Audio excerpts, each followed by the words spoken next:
মুখোমুখি সংঘর্ষ হয়।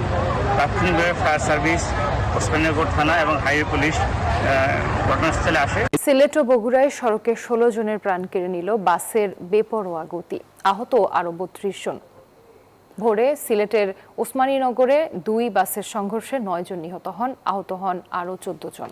এদিকে বগুড়ায় অপেক্ষারত দিনমজুরদের চাপা দেয় একটি বাস, প্রাণহানি অন্তত 7 জনের।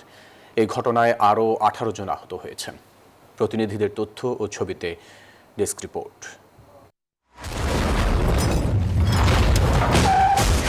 সিলেট থেকে ঢাকার পথে রওনা হয় ইউনিক পরিবহনের একটি যাত্রীবাহী বাস। পথে কাশীপাপন এলাকায় বিপরীতমুখী বেঙ্গল পরিবহন বাসের সঙ্গে সংঘর্ষ হয়। ইউনিক পরিবহনের বাসটি খাদে পড়ে যায়। ঘটনাস্থলেই প্রাণ হারান 7 জন। হাসপাতালেও ঘটে প্রাণহানি।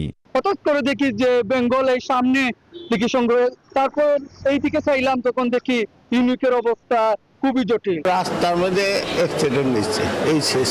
সংঘর্ষে আহত 14 জনের মধ্যে কয়েকজনের অবস্থা আশঙ্কাজনক। 14 জনের চিকিৎসা চলতেছে, এর ভিতরে একজনকে আমরা আইসিইউতে শিফট করতেছি, আর একজনের হাইয়ার ইমার্জেন্সি অপারেশন চলতেছে। পুলিশ বলছে দুটি বাসের গতি ছিল বেপরোয়া।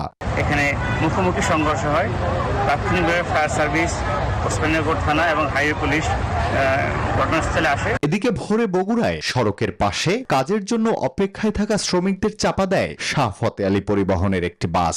ঘটনাস্থলে নিহত হন 2 জন। হাসপাতালে নেয়ার পথে প্রাণ হারান আরো 3 জন। প্রাণহানি ঘটে হাসপাতালেও। সেই গাড়ি ঘুরে আবার মানে পশ্চিম দিক থেকে পূর্ব দিকে হয়ে ওখানে লোকের ভিড়ের মধ্যে গাড়িটা ঢুকে পড়ে। বাবা উঠে যায় মসজিদে নামাজ পড়ছে, নামাজ পড়ে বাবা ওই মানুষের মরে গেছে। যারা বাবা আমারও তো চিটিং হয়ে গেছে বাবা। ঘটনার পর স্পিড ব্রেকারের দাবিতে সড়ক অবরোধ করেন স্থানীয়রা। সড়ক ও জনপথ বিভাগ নির্মাণ শুরু করলে 4.5 ঘন্টা পর যান চলাচল স্বাভাবিক হয়।